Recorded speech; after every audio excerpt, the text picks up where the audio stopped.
ఓం విఘ్నేశ్వరాయ నమ. ఓం శ్రీ భూతనాథ సదానంద సర్వోతదయ ప్రరక్ష రక్ష మహాభావో సహస్రేతుభ్యం నమో నమ.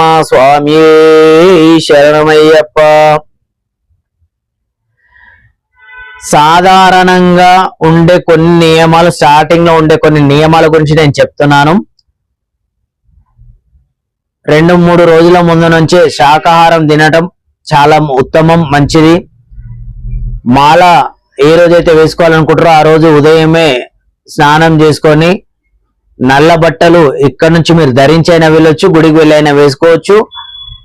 మాల వేసుకున్న తర్వాత మాల మనకు గుళ్ళో సాధారణంగా పూజారులు వేస్తుంటారు, గురుస్వాములు కూడా వేస్తారు, అది వేరే విషయం, అది తర్వాత చెప్తున్నది.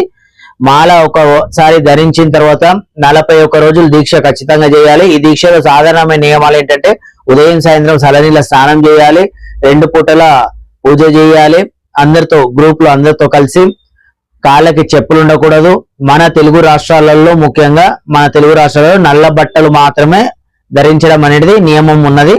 వేరే రాష్ట్రాల్లో వేరే, అది తర్వాత మాట్లాడుతాను. ఆ బట్టలకు ఉండేటటువంటి అన్ని కూడా కేవలం మన తెలుగు రాష్ట్రాలలో ఉండే ప్రజలకు మాత్రమే నేను అయ్యప్ప స్వామి మాల వేసుకోవాలనుకున్నాను. అంటే స్టార్టింగ్ తెలుసుకోవాలనుకున్న వాళ్ళకి నేను చెప్పడం అనేది నియమం.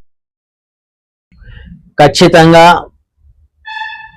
2 పూటల పూజ చేయాలి. మధ్యాహ్నం 1 పూట మాత్రమే భోజనం చేయాలి. అల్పాహారం సాయంత్రం చేయాలి. వీలైనంత వరకు మీరు అంటే డ్యూటీ జాబ్ రకరకాలు ఉన్నాయి, వాటికి కూడా తర్వాత చెప్తాను. వీలైనంత వరకు ఎక్కువగా పూజలలో బయట మండల పూజలు, అయ్యప్ప పడి పూజలు జరుగుతాయి, వాటిల్లో కూడా పాల్గొనాలి. మీకు తోచినంత ఆర్థిక సహాయం చేయకపోయినా సేవ మాత్రం ఖచ్చితంగా చేయాలి. మీకు వీలుని బట్టి చేసుకోవాలి, అది మీకే మంచిది. స్వామి శరణమయ్యప్ప.